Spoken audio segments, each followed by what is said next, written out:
नमस्कार, आप देख रहे हैं हेडलाइंस इंडिया। मेरा नाम है विनोद शर्मा। जुमे की नमाज को लेकर सोशल मीडिया पर साजिद रशीदी साहब का एक लेटर जो वायरल हो रहा है, उसकी सच्चाई आखिर क्या है, यही जानने में इनके पास पहुंचा हूं। क्योंकि जिस तरीके से वक्फ बिल जो है वो कानून बन गया, उसके बाद लगातार कई प्रतिक्रियाएं सामने आ रही हैं। एक पक्ष, एक धड़ा लगातार मोदी के समर्थन में नजर आ रहा है, तो वहीं दूसरा पक्ष इस बिल की मुखालफत करता हुआ नजर आ रहा है। लेकिन उस लेटर में क्या है जो सोशल मीडिया पर साजिद रशीदी साहब का लेटर वायरल हो रहा है। साहब, एक लेटर हम आपकी सोशल मीडिया पर देख रहे हैं, क्योंकि हम आपसे जुड़े भी हैं और आपने जो ग्रुप बनाया है उस ग्रुप को भी लगातार देखते हैं। तो आखिरकार क्या है वो लेटर जो लगातार आप सोशल मीडिया पर दिखा रहे थे और क्या है उसकी सच्चाई?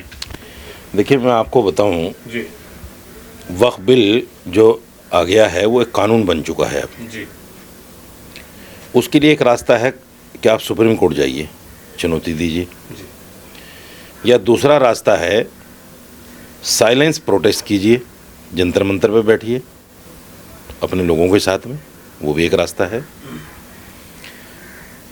जो जिस रास्ते की मैं मुखालफत कर रहा हूँ वो गलत रास्ता है। असदुद्दीन ओवैसी और पर्सनल बोर्ड के कुछ लोग मुसलमानों को सड़कों पर निकलने का आह्वान कर रहे हैं, ये गलत है।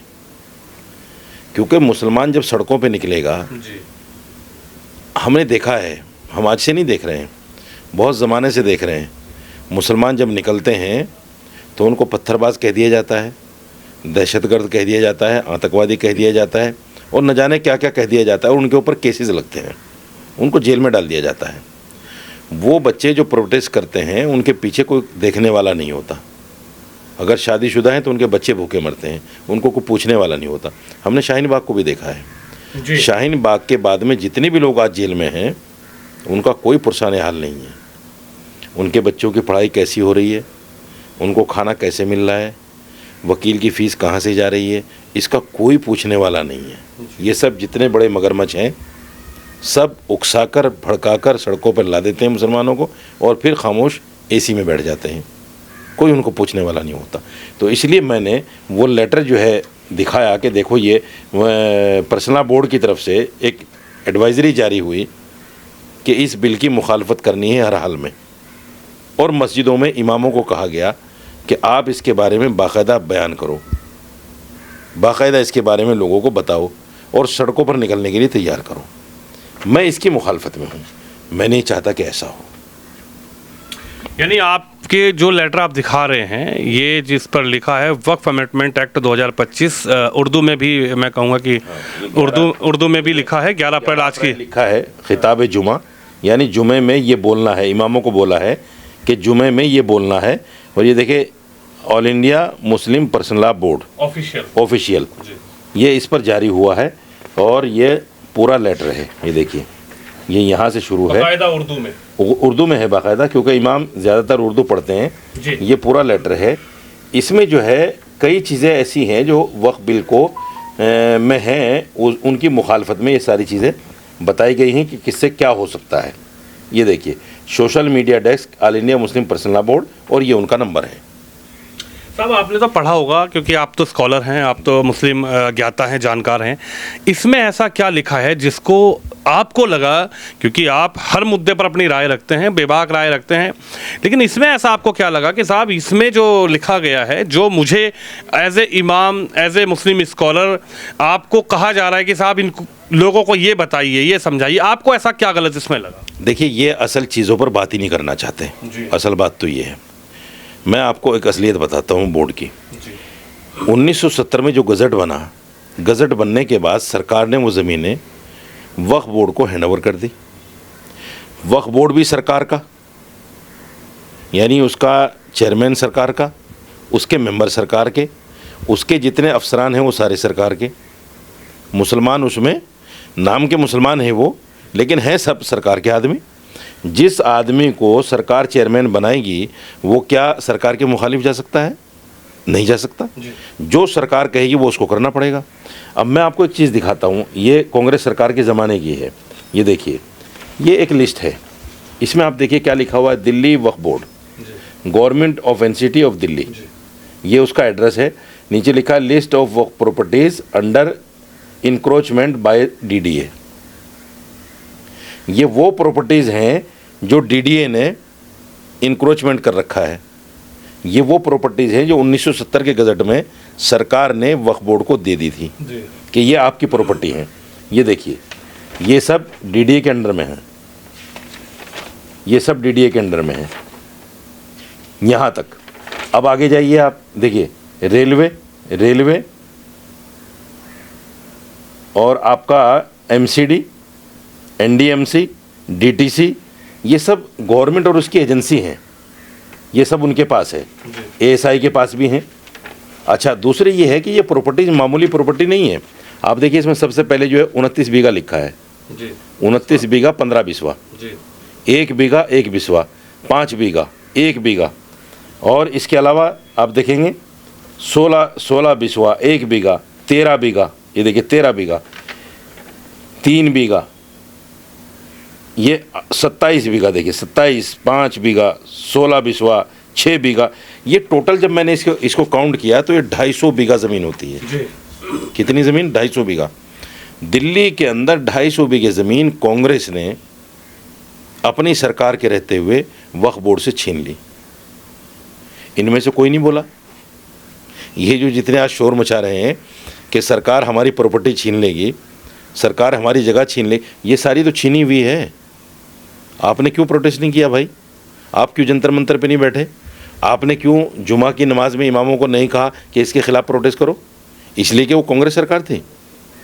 और आज प्रोटेस्ट आप इसलिए करना चाहते हो कि बीजेपी सरकार है, सिर्फ इसलिए। यानी आप दिखाना चाहते हो कि हिंदू मुसलमान का जो बीजेपी और कांग्रेस को लेकर जो हिंदू मुसलमान चलता है, वो आज भी आप उसको मजबूत करना चाह रहे हो कि मुसलमान किसी तरह से बीजेपी से नफरत करें। मैं इस चीज़ के खिलाफ हूँ। एक पार्टी संवैधानिक तरीके से सरकार में आ गई, अब आप उसकी मुखालफत में लगे हुए हैं। वो तो कह रहे ईवीएम हैक होके आई है। साबित करो।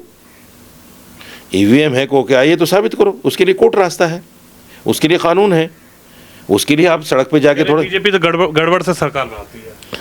अरे भाई, कांग्रेस के ज़माने में ईवीएम नहीं थी, आप भी जानते होंगे। अगर आप गांव देहात में रहते होंगे तो आप जानते होंगे कि वहाँ गांव के गांव बूथ कैप्चर होते थे।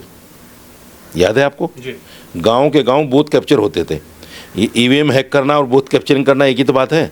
उस वक्त ईवीएम थे नहीं, आज ईवीएम है। तो जहाँ जो भी प्रक्रिया रही होगी, सरकारों ने अपने उसमें कसर तो नहीं छोड़ी, उन्होंने भी किया।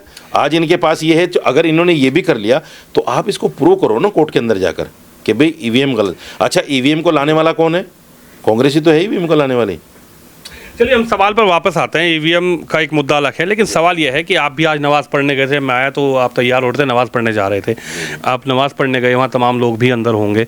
तो क्या ये जो तकरीर या फिर ये जो लेटर है, इसके विषय पर वहाँ कोई बात हुई? यहाँ ऐसा कुछ नहीं हुआ। असल में क्या है कि यहाँ बेचारे जो इमाम हैं वो बंगाली हैं और उनको ज़्यादा लैंग्वेज की प्रॉब्लम है। वो किसी भी जुमा में इस तरह का कोई बयान करते भी नहीं, आम जुमा में भी बयान नहीं करते वो। तो इस जुमा में भी उन्होंने ऐसा कुछ किया नहीं, कोई किसी तरह की बात नहीं हुई, सिर्फ नमाज हुई, मैं भी वापस आ गया और सब लोग अपने अपने घर चले गए। चर्चा भी नहीं हुआ किसी तरह का। कुछ लोग कह रहे हैं साजिद रशीदी साहब को हो क्या गया है? साजिद रशीदी साहब जो डंके की चोट पर बीजेपी के खिलाफ बातें किया करते थे, सरकार के खिलाफ बातें किया करते थे, पिछले कुछ दिनों से जब से दिल्ली का चुनाव हुआ है, साजिद रशीदी साहब की कुछ जो भाषा है वो बदलती हुई नजर आ रही है। ऐसा कुछ नहीं, मेरी भाषा देखिए, मेरी भाषा मेरे लिए नहीं है जी। मेरी भाषा मेरी कौम के लिए है।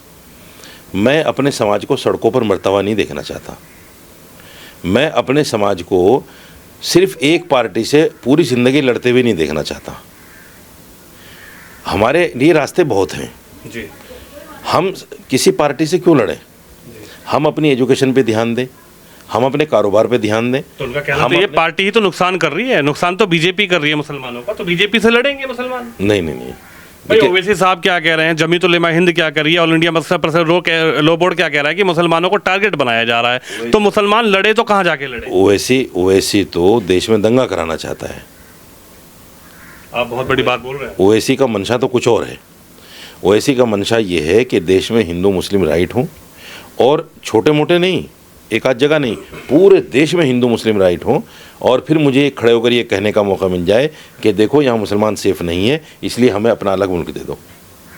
ये जिना बनना चाह रहा है। यानी आप कह रहे हैं कि ओवैसी ये कह रहे हैं कि एक और अलग मुल्क हो, यानी पाकिस्तान की तरह एक और अलग मुल्क हो। आप देख लीजिएगा, कुछ ही वक्त जा रहा है, जिस तरह से ये आदमी मुसलमानों को भड़का रहा है। परसों का बयान नहीं देखा इसका आपने? इसने कहा मुसलमानों उठो, अब उठने का वक्त आ गया है, तुम्हारी मस्जिदों के साथ खिलाफ साजिश हो रही है। वक्फ बिल में प्रॉपर्टी को लेकर मामला है, ये मेरे पास वक्फ बिल भी रखा हुआ है, देखिए ये पूरा वक्फ बिल है जो सरकार ने प्रोड्यूस किया है पार्लियामेंट में। उर्दू में है ये, हिंदी में मेरे पास की प्रति है। इसमें कहीं भी मस्जिद का जिक्र नहीं है।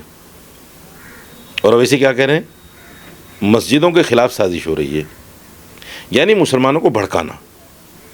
मुसलमान इतना भड़के जज्बाती होकर वो सड़कों पे निकले। मैं ये कहता हूँ चलिए मुसलमान दंगा नहीं करेगा, जब सड़कों पे भीड़ निकलेगी मुसलमान दंगा नहीं करेगा। अगर दूसरे लोगों ने, किसी ने भी 5 आदमी अपने टोपी पहनाकर दाखिल कर दिए अंदर और उन्होंने सब कुछ कर दिया, नाम किसका होगा? मुसलमानों का, क्योंकि प्रोटेस्ट तो मुसलमान कर रहा है। उन्होंने गाड़ी में आग लगा दी, उन्होंने बंगले फूंक दिए, उन्होंने सरकार और प्राइवेट संपत्ति को नुकसान पहुंचा दिया, नाम किसका होगा? मुसलमान का। जेल में कौन जाएगा? मुसलमान। मरेगा कौन? मुसलमान। तो मैं नहीं चाहता कि मेरी कौम, मेरा समाज सड़कों पर मरे।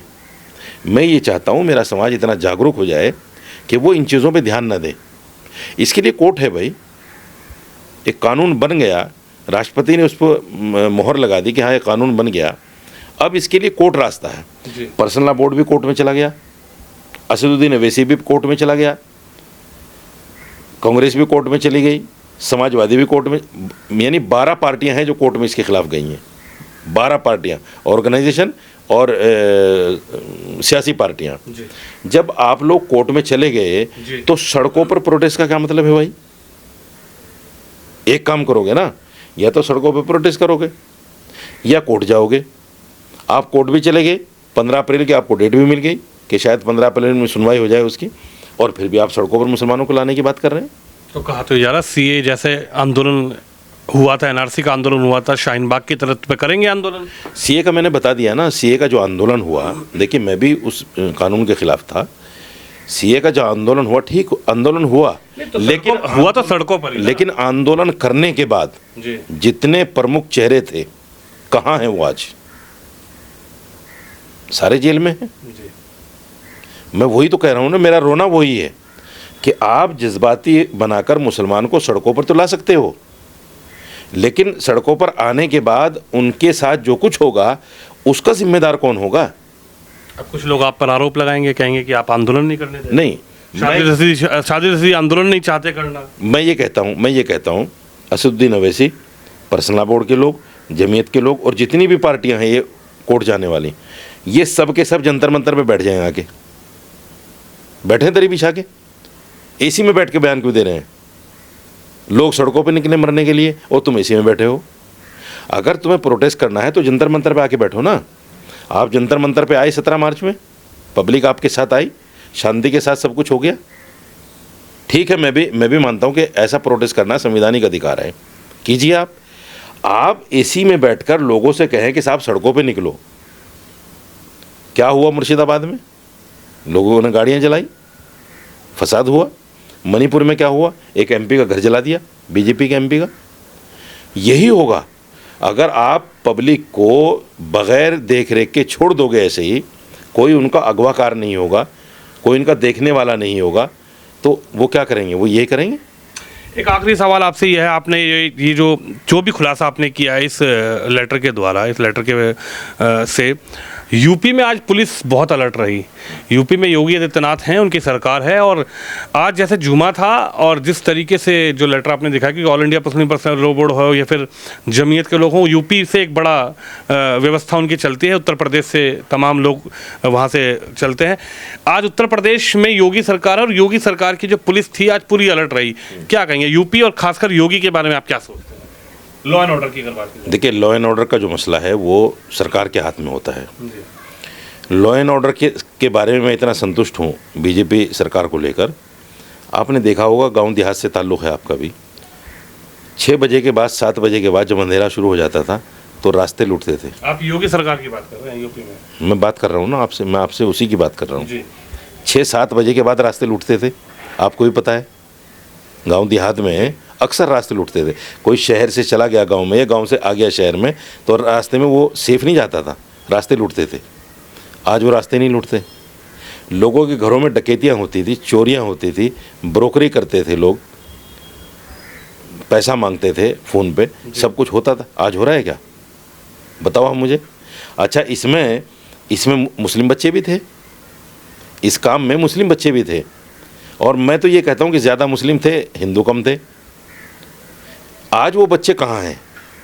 कोई पूछेगा इस सवाल को? या इस सवाल का कोई जवाब देगा?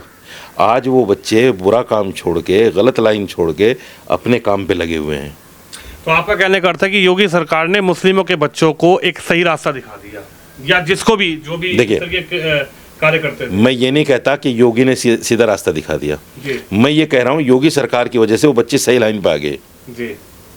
मैं ये नहीं कह रहा हूँ कि योगी ने हाथ पकड़ के उनको कहा कि भाई तुम गलत रास्ता छोड़ दो, सही पे आ जाओ। पहले जो सरकारें थी, कांग्रेस सरकार या समाजवादी सरकार, मुसलमानों को ढील दी जाती थी, करो जो तुम्हें करना है, हम है ना। तो उससे क्या है, बच्चे बिगड़ते थे, आवारा होते थे, गलत रास्तों पे चलते थे, शराब का व्यापार, नशे का व्यापार, ये सब कुछ होता था। आज नहीं है। मुस्लिम जितने भी गांव हैं आप जाके देखिए, ख़ासतौर से मगरबी उत्तर प्रदेश में, वेस्ट यूपी में, ये काम ख़त्म हो गए, ना के बराबर रह गए। पहले गाय धड़ल्ले से कटती थी, आज है कहीं? सुन रहे हैं कहीं आप किसी ने गाय काट ली? ये सारे गलत काम जितने भी थे, आप चलिए मैं मान लेता हूँ योगी के डर से बंद हो गए। गलत काम बंद तो हुए ना, हमारे बच्चे सही रास्ते पे आए तो ना। तो हमें तो सरकार का शुक्रिया अदा करना चाहिए। आज एक चीज़ और बहुत बड़ी बात कहता हूँ मैं आपके चैनल पे जी। आप पिछले 10-12 साल का यूपीएससी का रिकॉर्ड देख लीजिए। हर साल हमारे बच्चे बढ़ते जा रहे हैं। जो कभी 5-7 हुआ करते थे, इस साल यूपीएससी में जिन्होंने बच्चों ने पास किया है उनमें 60-70 लड़के मुसलमान हैं। कम समझते हैं आप? हर साल अगर 60-70 बच्चे, और अगले साल ये 100 भी होंगे, उससे अगले साल ये 150 भी होंगे, 200 भी होंगे। तो हमारे बच्चे अगर सही लाइन पे आ जाएं, एजुकेशन की तरफ ध्यान देना शुरू करें, अपने काम पर ध्यान देना शुरू करें, हमें सरकार की मुखालफत की ज़रूरत ही नहीं पड़ेगी ना भाई। हम सरकार की मुखालफत तो अपने डर में कर रहे हैं। किस डर में? जो हम गलत काम कर रहे हैं। ये जितने भी लोग हैं इनके पास वक्फ की ज़मीनें हैं, बड़ी बड़ी ज़मीनें हैं। असुद्दीन अवैसी के पास हैदराबाद में जाके देखो, कई बीघा ज़मीन है वक्फ बोर्ड की। जनरल सेक्रेटरी जो है वक्फ बोर्ड, पर्सनल बोर्ड के, फजलुर रहमान मुजद्दिदी, राजस्थान में चले जाओ, कई बीघा ज़मीन है। महमूद मदनी के पास ITO पे देखो कितना बड़ा ऑफिस है, आपने भी देखा होगा, गए होंगे कभी। 2-2.5 बीघे ज़मीन है, अरबों रुपए की ज़मीन है, वक्फ बोर्ड की ज़मीन है। मौलाना अरशद मदनी दूसरे सदर बने जमीयत के ही, उन्होंने भी 1.5 बीघे का प्लाट एक ले लिया वहीं ITO पे, वो भी वक्फ बोर्ड का है। ये मुसलमानों के फेवर में नहीं कर रहे हैं इस तरह की बातें जी। ये अपनी ज़मीनें बचाने, क्योंकि नया बिल जो आया है उसमें ये भी है कि जिनके पास जो ऑक्युपाइड हैं, अनऑथराइज, उनसे वो ज़मीनें ली जाएंगी। इनको डर ये है कि ये बिल जैसे ही एक्टिव होगा तो सबसे पहले जांच होगी हमारी प्रॉपर्टी, और जिन लोगों को हम आज तक बहकाते रहे हैं, मुसलमानों को अपने पीछे लाते रहे, जब उनको पता चलेगा कि तुम तो खुद गासिब हो, तुम तो खुद जालिम हो, वक्फ बोर्ड की ज़मीन हथियार रखी है तुमने, तो हमारी छवि कैसी होगी? उस छवि को सामने रख कर ये डर रहे हैं, और उसी को लेकर मुसलमानों को सड़कों पे लाना चाहते हैं कि कोई इतना बड़ा फसाद हो जाए कि फिर ये मामला इधर उधर ऐसे वैसे हो जाए। इनकी सोच ये है, ये मुसलमानों के फेवर में नहीं है। अगर मुसलमानों के फेवर में होते, जैसे मैंने बताया कि कांग्रेस ने ये इतनी सारी ज़मीनें हड़प ली हमारी, उस वक्त भी होते जी। नहीं थे उस वक्त, आज जागे हैं। जब ज़मीन हमारे पास नहीं है, दिल्ली के अंदर जो वक्फ बोर्ड है, मैं भी वक्फ बोर्ड का इमाम हूँ, वक्फ बोर्ड में 250 इमाम हैं, तनख्वाह है 18,000 रुपये, ये करीब 55 से 60 लाख रुपए बनता है हर महीने। वक्फ बोर्ड की आमदनी है 15 से 20 लाख रुपए, इमामों की तनख्वाह कितनी है? 55 से 60 लाख रुपए। कहाँ से आएगा भाई? ज़मीनें तो आप लेके बैठे हो बड़ी बड़ी। अगर जमीयत के ऑफिस का आज का सर्किल रेट के हिसाब से किराया देखें तो 20 लाख रुपए किराया बनेगा दोनों का, कम से कम।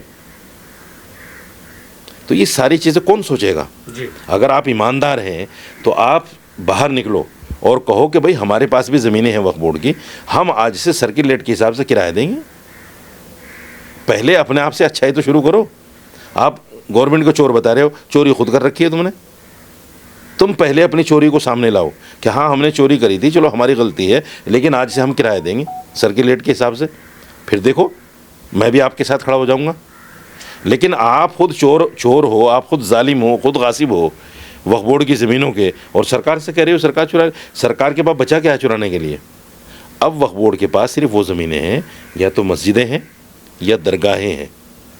क्या करेगी मस्जिदों का, दरगाहों का सरकार ज़मीन लेकर? कुछ नहीं कर सकती। तो मेरा कहना ये है कि जानबूझकर लोगों को भड़काने की कोशिश कर रहे हैं ताकि मुसलमान भड़क कर सामने आए, और इससे सबसे बड़ा फ़ायदा असदुद्दीन ओवैसी को होगा, क्योंकि उसकी एक सियासी पार्टी है, वो मुसलमानों की राजनीति करना चाहता है। पर्सनल लॉ बोर्ड उसके हाथों में खेल रहा है, जमीयत उलमा हिंद उसके हाथों में खेल रही है, और कुछ भी नहीं है। चलिए, बिल्कुल साजिद रशीदी साहब का बहुत बड़ा खुलासा आज इस लेटर के द्वारा उन्होंने किया है, और उन्होंने कहा है कि मैं यही चाहता हूं कि अगर विरोध प्रदर्शन करना है तो लीगल तरीके से किया जाए। हालांकि कुछ लोग गए हैं कोर्ट में, लेकिन ये जो लेटर आज इस जुमे के दिन घोषित किया गया था, पारित किया गया था, इस लेटर को चलाया गया था, लोगों को दिया गया था, इमामों को दिया गया था, उसको लेकर एक बड़ा खुलासा साजिद रशीदी साहब ने आज किया है। कैमरामैन शिवम यादव के साथ विनोद शर्मा, दिल्ली से।